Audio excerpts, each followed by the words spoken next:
So guys next challenge आइहालेछ होइन। एउटा साथीले भनेको छ try one Campa Campa try गरौँ यो पनि होइन गाइज। Start guys. घाँटीमा पुरै लागिरहेको छ क्या यो, किनकि अहिले चिसो छ नि गाइज। चिसोमा चिसै सबले दिन्छ म्यासेज होइन, त्यही भएर यस्तो हुन्छ क्या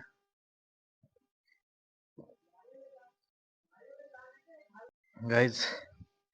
चिसोमा चिसै दिन्छ, घाँटीमा पुरै कस्तो लाग्छ यो। मलाई त सर्दी जोकाम लगाउँछ कि हो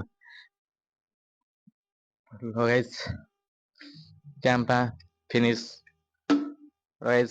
नेक्स्ट च्यालेन्ज गर्नु होला र च्यालेन्ज दिएको मान्छेले मलाई फलो गरेको हुनु पर्यो, अनि म च्यालेन्ज एक्सेप्ट गर्छु र क्याम्पावाला पनि च्यालेन्ज एक्सेप्ट भयो। Next challenge comment please.